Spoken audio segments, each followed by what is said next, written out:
জিলাতে আৰু দেশৰ ৰাজধানী চহৰসমূহত যিটো ভাৰতীয় নাগৰিকসকলৰ প্ৰতি আমেৰিকাই যেনেকুৱা ব্যৱহাৰ কৰিছে, একোজন মানে দুৰ্দৰ্শ অপৰাধীৰ নিচিনাকৈ তেখেতসকলক আমাৰ দেশলৈ প্ৰত্যাৱৰ্তন কৰিছে।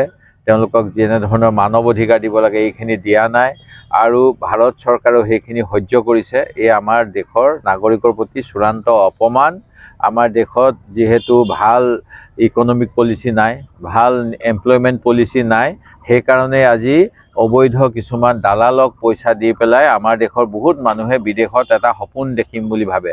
প্ৰধানমন্ত্ৰী ডাঙৰীয়াই ভাৰতক বিশ্বগুৰু বুলি কয়, ভাৰততে আমাৰ ভাল হ'ব বুলি কয়, কিন্তু ভাৰতত উজ্জ্বল ভৱিষ্যত নেদেখাৰ বাবে মাটি বাৰী বিক্ৰী কৰি নিজৰ সন্তানৰ ভৱিষ্যত ভাল কৰিম বুলি বহুত ভাৰতীয় নাগৰিকে প্ৰতিদিনে প্ৰতি বছৰে বিদেশ গমন কৰি আছে। আৰু আমেৰিকাৰ ট্ৰাম্প ভাৰতৰ বন্ধু বুলি কয় মোদী ডাঙৰীয়াই, কিন্তু তাৰ পিছতো এতিয়া দেখা গৈছে যে একোজন অপৰাধী সন্ত্ৰাসবাদীৰ নিচিনাকৈ শিশুসকলক বাদ দি যিমান ভাৰতীয় নাগৰিক সকলোকে কঁকালত শিকলি, ভৰিত শিকলি, হাতত শিকলি লগাই আমেৰিকাৰ আৰ্মিৰ প্লেনেৰে ভাৰতলৈ প্ৰত্যাৱৰ্তন কৰিছে। এই অতি দুৰ্ভাগ্যজনক। অন্য এখন দেশ কলম্বিয়াই এনেকৈ যেতিয়া তেওঁলোকৰ নাগৰিকক পঠাব বিচাৰিছিল, কলম্বিয়াৰ ৰাষ্ট্ৰপতিয়ে আমেৰিকাৰ ৰাষ্ট্ৰপতিক প্ৰত্যাহ্বান জনালে, ক'লে মোৰ মানুহক মই এনেকৈ নানো, মই বৈদেশিক কমাৰ্চিয়েল বিমান পঠাম আমেৰিকালৈ আৰু আমেৰিকাৰ পৰা সসন্মানে ঘূৰাই আনিম। কিন্তু ভাৰতবৰ্ষই এই কথা লুকুৱাইছে। যোৱাকালি যেতিয়া এই তথ্য প্ৰকাশ হ'ল, তেতিয়া প্ৰেছ ইনফৰমেশ্যন ব্যুৰো বা কেন্দ্ৰীয় আমাৰ মন্ত্ৰী জয়শংকৰ ডাঙৰীয়াই কৈছে, বৈদেশিক মন্ত্ৰীয়ে, যে এইবিলাক মিছা কথা আৰু অন্য দেশকো কৰিছে। অন্য দেশক কৰক নকৰক, আমাৰ দেশখনত এনেকুৱা ঘটনা কেতিয়াও হোৱা নাই।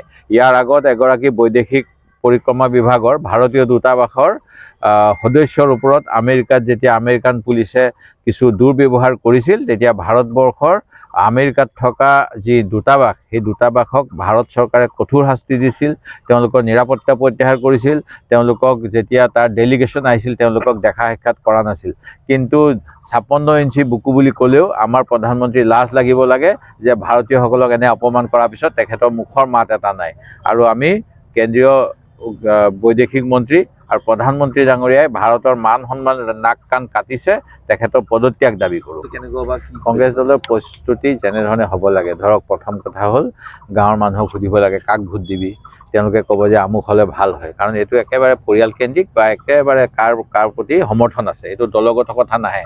আৰু দলগত কথাত চব কৰিব বিচাৰে কাৰণে বিজেপিয়ে ভয় খাই পেলাই পদুম ফুলৰ চিম্বলত খেলিব লাগে বুলি ইতিমধ্যে তেওঁলোকে এটা চাৰেণ্ডাৰ কৰিছে, যে পদুম ফুলৰ বা হাতৰ চিম্বলত ৱাৰ্ড মেম্বাৰ নালাগে বুলি কৈছে। আমাৰ তৃণমূল পৰ্যায়ৰ কৰ্মীসকলক কোৱা হৈছে, যিজন জিকিব পাৰে, যাৰ জয়ৰ সম্ভাৱনা আছে, তেওঁক কোনো ধৰণৰ দুৰ্নীতিমুক্তভাৱে ৰাইজৰ প্ৰাৰ্থী হিচাপে তেওঁক প্ৰক্ষেপ কৰিব লাগে। সেই কাম ইতিমধ্যে হৈছে, আমাৰ বহুতেই আগ্ৰহ প্ৰকাশ কৰিছে আৰু সেই গতিকে আমি প্ৰস্তুত। যেতিয়াই নিৰ্বাচন ঘোষণা হ'ব তেতিয়াই আমি সাজু হৈ নামি যাম।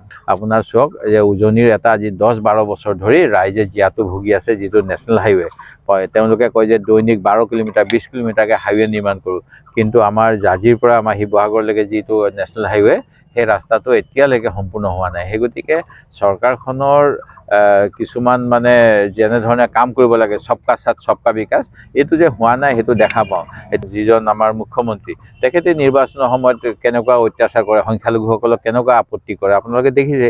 তাৰপিছত তেওঁলোকে আকৌ ক'ত ঢিঙত নে লাহৰীঘাটত গৈ সংখ্যালঘু ভোট লাগে বুলি ডেন্স কৰি আছিল বুলিও তথ্য ওলাইছে। সেই গতিকে যিটো চৰকাৰৰ কাম, সেই কাম কৰা নাই, সেইকাৰণে ৰাইজৰ অসন্তুষ্টি বৃদ্ধি হৈছে।